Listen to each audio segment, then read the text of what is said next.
আসসালামু আলাইকুম। অবশেষে আমি আমার সবথেকে পছন্দের গরু কিনলাম।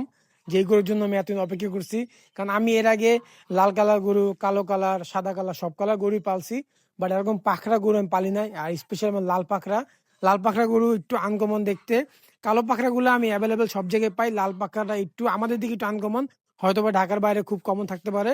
এই গরুটা কেনার একমাত্র কারণ হচ্ছে ওর রূপ দেখে আমি কিনছি। কারণ এই গরুটা এত সুন্দর আপনি সামনে সামনে না দেখলে বুঝতে পারবেন না। হয়তোবা এখন ওকে একটু ছোট সাইজ দিছে কারণ ও এখনো দাঁত উঠে নাই। একদম অল্প বয়স, মানে একটা গরু গ্রো হওয়ার জন্য যত বয়স লাগে তা হয়তোবা 1 বছরের মধ্যে আমরা ওকে ওই পর্যায়ে নিতে পারবো। তারপর কিনছি আমরা একটা কালো পাখরার মতো, এটা পাখরা বলবো নাকি আপনার অ্যাশ কালার বলবো আমি জানি না, কিন্তু দুইটা গরু আমাদের সুন্দর লাগছে। এই দুটা গরু আমরা কিনছি হচ্ছে মানিকগঞ্জ থেকে। সামনে 4 মাস আমরা আর কোনো গরু কিনবো না, কারণ আমরা একবার কোরবানির 7 মাস আগে থেকে গরু কেনা শুরু করব কোরবানির জন্য। আর এই গরুগুলো আমরা যদি দেখি 27-এ ওরকম ভাবে রেডি করতে পারতেছি তাহলে 27-এ সেল করব। আর যদি দেখা যায় যে না ওরা গ্রো ভালো করতেছে তখন ওদেরকে আমরা 28-এর জন্য রেখে দিব। এটা হচ্ছে ওদের গ্রোয়িং এর উপর ডিপেন্ড করে। যদি ওরকম ভালো গ্রো করে ইনশাল্লাহ আমরা ওদেরকে 28 পর্যন্ত রাখবো।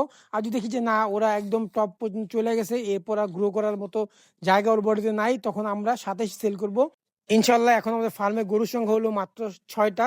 আরো একটা গরু কিনছি, ওইটা আমি অবশ্যই এই ভিডিও দেখাবো না। ইনশাল্লাহ 2-1 দিন পরে ওই গরুটা আমি দেখাবো, কারণ ওইটা একটু বেশি স্পেশাল গরু। তো ওইটা দেখতে হলে অবশ্যই আপনাকে নেক্সট ভিডিও দেখতে হবে।